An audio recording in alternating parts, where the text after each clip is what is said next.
The Crimes of Grindelwald completely destroyed the franchise's canon when they introduced Nagini as a human, while it was Alfonso Cuarón's attention to detail that made Prisoner of Azkaban so jaw-droppingly amazing. You won't be able to guess which movie we gave the #1 spot. This is every Harry Potter movie ranked. The fans had a lot to say about this one. For one thing, they didn't do service to Dumbledore and Grindelwald's relationship, as it was suggested as being in the books. Dumbledore was completely devoted to Grindelwald, something that many fans attributed to him being in love with the other wizard when they were young. And yet, the movie seemed absolutely resistant to making anything clear. We were closer than brothers. Fortunately, the next movie addressed these concerns, but that isn't even to mention the fact that this movie completely destroys the book's canon by introducing little plot details like Nagini being a human woman and Credence being a Dumbledore. None of this really makes sense when you think about it, and all in all, this money just felt like a cheap cash grab. The Secrets of Dumbledore definitely took fan opinion into consideration. The relationship between Dumbledore and Grindelwald was much more obvious this time around. Because I was in love with you. Plus, it helps that Mads Mikkelsen suits the role of the villainous Grindelwald much better than Johnny Depp did. Everything I never had. But this movie was still a bit of a jumbled mess when it came to plot, with everything in the movie revolving around a magical MacGuffin that barely made any sense. It's a real shame because the first Fantastic Beasts movie wasn't all that bad, and we would have liked to see this franchise take off a little bit more. But, as it stands, we're afraid the Fantastic Beasts series just isn't stacking up to the rest of the wizarding world. There were a lot of cute moments in this movie. We really liked the magical creatures, especially the CGI Niffler that left us all wanting our own. Really? It manages to avoid a lot of the mistakes of its sequels, just by keeping the plot simple and focusing on adventure. If you're in the mood for adventure, one easy way you can do that is by hitting that subscribe button. But back to Fantastic Beasts, it was Rowling's first Hollywood screenplay, and she may have wanted to start off with something basic, which was probably a good call when you consider her later screenplays. Still, the characters are a little underdeveloped, and they just aren't as widely beloved as the book original characters. Definitely doesn't help. We just prefer the original movies to this one, even if they didn't always get the books right. The Order of the Phoenix is the longest book in the series, and yet, despite this, the movie is somehow the second shortest, coming in at only 2 hours and 18 minutes. This obviously cost them some key moments from the book, like the entire visit to St. Mungo's hospital for magical maladies and injuries, which actually gave us some key backstory on Neville. Another missing moment from the books was Dobby being the one to discover the Room of Requirement, which really cost the series when it came time for Harry Potter and the Deathly Hallows Part 1. Really? This is the book they should have split into 2 parts. The fact that Sirius was missing from the last few movies made his death feel less impactful than it came across in the books too, where Sirius had been around since meeting Harry. The Order of the Phoenix was long enough to cut it into 2 parts. The Deathly Hallows?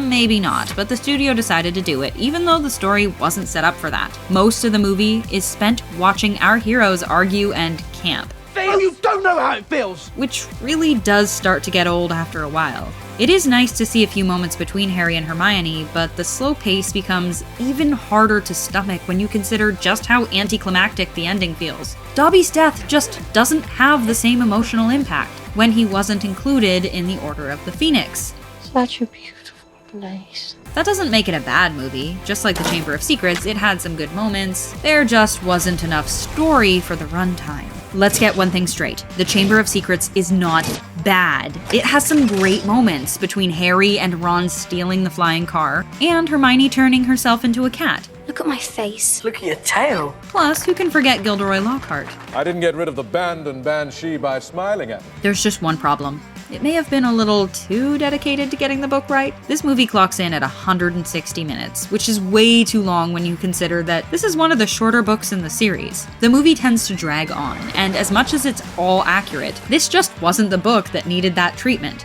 Now, The Half-Blood Prince, on the other hand, could have used more of that. The books did a great job of setting up the importance of the Horcruxes. The movies, not so much, and a big part of that comes down to the fact that so much of Voldemort's backstory is missing from the Half-Blood Prince. We get a little hint as to how he got the idea. It's called, as I understand it, a Horcrux.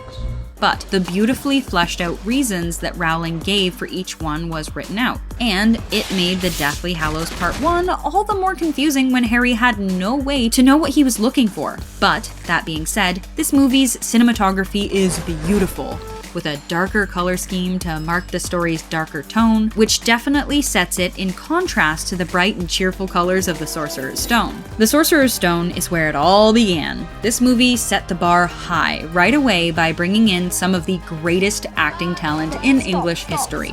From greats like Alan Rickman as Severus Snape and Dame Maggie Smith herself playing Professor McGonagall. We quickly forget just how easy it could have been for this movie to just be another forgettable fantasy adaptation like Aragon.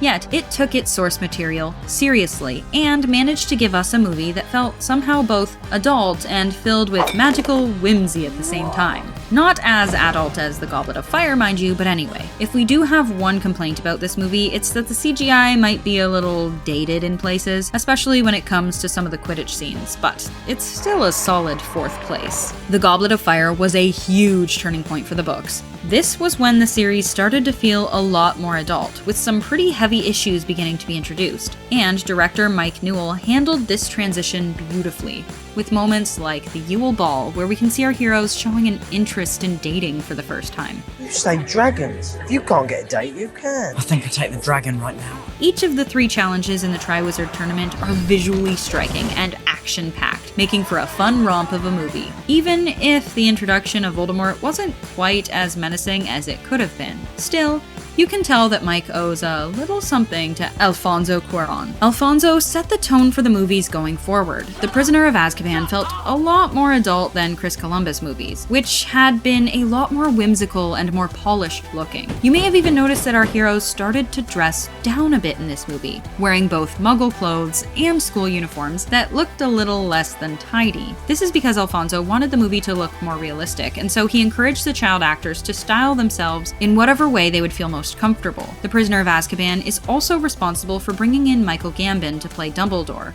Let's begin the feast. That is very good. Who'd go on to define the role in every Harry Potter movie to come. It isn't quite as good as our next movie. It would have been awesome to see more of James Potter and his friends as Animagi at school, but as it is, it's still a pretty solid entry in the list. If the Deathly Hallows Part 1 was all set up, then Part 2 is all payoff.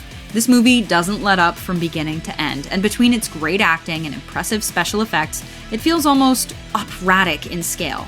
This is the climax that we've all been building to, and the death scenes definitely hit hard when you've been watching these characters grow and develop through 8 movies now.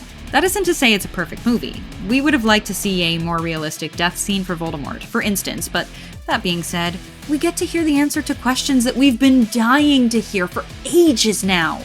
Like whether Snape's on Harry's side or not. After all this time, always. Whether we're talking about Fantastic Beasts or Harry Potter, each of these movies have taken us on an adventure, if for better or worse. What did you think of our ranking of the Harry Potter movies? Do you agree, or do you think of a different movie as your favorite? We're all fans of the Wizarding World here, so make sure to let us know what you think down in the comment section.